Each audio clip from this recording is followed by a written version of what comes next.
இங்க ஒரு சின்ன பையன் அவங்க வீட்டு வாசல்ல விளையாடிட்டு இருக்கான். அப்ப யாரோ 2 பேர் வந்து ஒரு பேரை சொல்லி கூப்பிடுறாங்க. அந்த பையனை திரும்பி பாக்குறான். அடுத்த நிமிஷமே அவனை தூக்கிட்டு ஓடிடுறாங்க. இந்த சத்தம் கேட்டு அவங்க அம்மா பின்னாடியே துரத்திட்டு வராங்க. ஒரு கட்டத்துக்கு மேல ஊரே ஒண்ணு கூடி அவங்கள பிடிச்சிடறாங்க. கரெக்டா அப்பான்னு பார்த்து போலீஸ் வந்துருது. வந்து எல்லாருமே ஸ்டேஷனுக்கு கூட்டிட்டு போயிடுறாங்க. அங்க போனதுக்கு அப்புறம் தான் தெரியுது அந்த பையன் இவங்க 2 பேரோட பையன் தான். ஆக்சுவலா கொஞ்சம் வருஷத்துக்கு முன்னாடி வெளியில விளையாட போன பையனை யாரோ தூக்கிட்டு போயிடுறாங்க.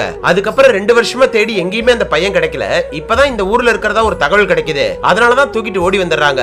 அதுக்கப்புறம் போலீஸ் அம்மான்னு சொல்லிட்டு ஓடி வந்த அந்த பொண்ணை கூப்பிட்டு விசாரிக்கிறாங்க.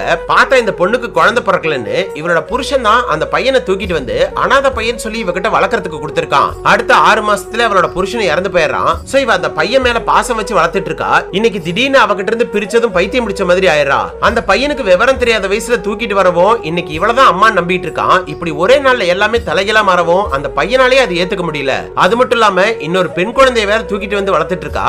அந்த குழந்தை யாரோடதுன்னு கண்டுபிடிக்க முடியாம இவளை ஜெயிலுக்கு அனுப்பிட்டு அந்த குழந்தைய அனாதை ஆசிரமத்துக்கு அனுப்பிடுறாங்க.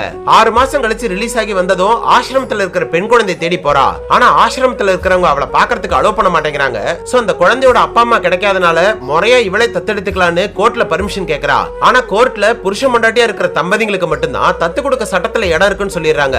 என்னதான் முறத்தவரி பசங்களை வளர்த்தாலும் பாசத்தோட தான் வளர்த்திருக்கா. சோ இவகிட்ட இருந்து பையனை காப்பாத்தி கூட்டிட்டு போன அந்த லேடி இவளோட தாய் மனசை புரிஞ்சுக்கிட்டு கோர்ட்ல இவளுக்கு ஆதரவா நிக்கிறாங்க.